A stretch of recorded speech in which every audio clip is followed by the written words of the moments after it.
Nestled high in the Blue Ridge Mountains of North Carolina lies a town called West Jefferson. It is a place shaped by the ancient peaks that surround it, a community carved from the wilderness by determination and time. Its story is not one of grand battles or sprawling empires. Instead, it is a distinctly American tale of resilience, of ordinary people building something extraordinary against a backdrop of breathtaking natural beauty. The air here feels different, thinner, carrying whispers of history through the crisp mountain breezes. To understand West Jefferson is to understand the powerful, quiet influence of the land itself, a force that has guided its destiny from the very beginning. The town sits in the heart of Ashe County, a region often called the coolest corner of North Carolina.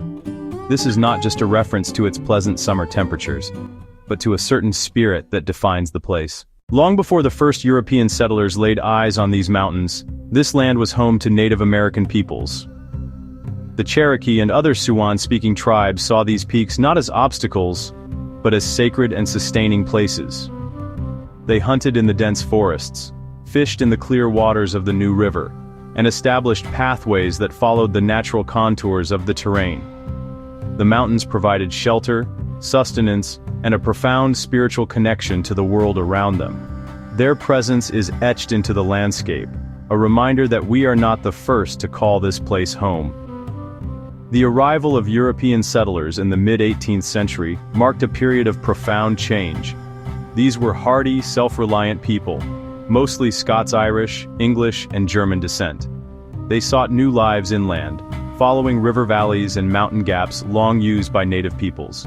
The journey was arduous, the wilderness unforgiving. They cleared small plots for farming, built simple log cabins from abundant timber, and learned to live by the rhythms of the seasons. Isolated settlements relied on each other, forging tight-knit communities of farmers, hunters, and craftspeople. They grew corn, raised livestock, and spun their own cloth, building a culture of independence that endures. For more than a century, geography was destiny for the people of Ashe County. The formidable Blue Ridge acted as a barrier, cutting the region off from the world beyond. Roads were little more than rutted tracks, often impassable in winter or after heavy rains. A trip to a neighboring county could take days by horse and wagon. Isolation fostered self-sufficiency and deep-seated independence. If you needed something, you made it, grew it, or did without. Communities developed unique customs, dialects, and traditions. Music, storytelling, and folk art flourished. Old ballads of Ireland and Scotland echoed through the hollers, transforming into Appalachian bluegrass and old-time music. Craftsmanship was both necessity and art. Woodworkers, weavers, blacksmiths, creating objects of utility and beauty. This was a world unto itself. The economy was agrarian and local. Families lived on small subsistence farms. They raised cattle, sheep, and pigs, and grew corn, cabbage, and potatoes. Bartering was common. Cash was scarce. Interdependence created strong bonds. The outside world felt far away. A double-edged sword that preserved culture but limited opportunity, healthcare, and education. The turn of the 20th century brought a sound that would forever change the valley, the whistle of a steam locomotive.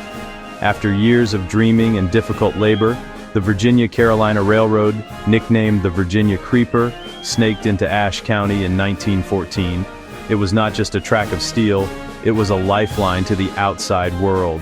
A monumental feat, blasting through rock and building towering trestles to tame the terrain. The first arrival sparked celebration and hope. The railroad needed a hub. A flat expanse in the New River Valley was chosen, once known only by the farm families there. Strategically near two older townships, the town was chartered in 1915 and named West Jefferson, nodding to the county seat just east. Born of iron and steam, its streets formed a grid around the depot, modern order in a wild landscape. Growth exploded. West Jefferson quickly became Ashe County's commercial heart. Trains brought manufactured goods, mail, and visitors, and departed laden with the region's bounty. Timber, cattle, and agricultural products reached distant markets efficiently. Hotels, banks, general stores, and lumber mills sprang up. Newcomers arrived for jobs and a faster pace of life. In the decades after the railroad, the economy diversified but stayed rooted in the land. Agriculture remained king. Cool, damp climate and lush pastures made ideal dairy country. In 1930, Kraft Fenix opened a large plant, later becoming the Ashe County Cheese Company. For generations it provided jobs and a market for dairy farmers, the scent of cheese making a sign of prosperity. Fertile river soils yielded cabbage, potatoes, and tobacco. Most iconic of all, Fraser firs grew into a major industry. Ashe County became a leading producer of Christmas trees. Each winter, thousands shipped nationwide, including official White House trees, bringing pride and prosperity. Tourism followed. Visitors escaped to cool air, scenic views, and mountain calm. The parkway carried a steady stream. Motels, restaurants, and shops welcomed travelers. In recent decades, an arts identity blossomed. Galleries, studios, and vibrant murals anchoring the West Jefferson Arts District. The story of West Jefferson isn't just economics, it lives in landmarks and traditions. At the heart of downtown stands the oldest cheese plant in the Carolinas, more than a factory, a living landmark where curds and cheddar blocks fascinate generations. Another landmark, St. Mary's Episcopal Church, home to Ben Long's 1970s frescoes of the High Country, sacred scenes modeled by local faces. Great art in an unexpected place, an international draw. Community spirit shines in traditions, Christmas in July, where artisans, music, and food bring neighbors together even in summer heat. The farmers' market is more than produce, it's a social hub, a thread back to old market days. A spirit of mutual support endures.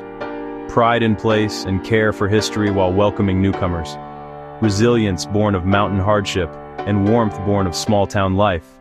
A landmark of the heart. Today, on this second day of October in 2025, West Jefferson stands as a town that has bridged its past and its future.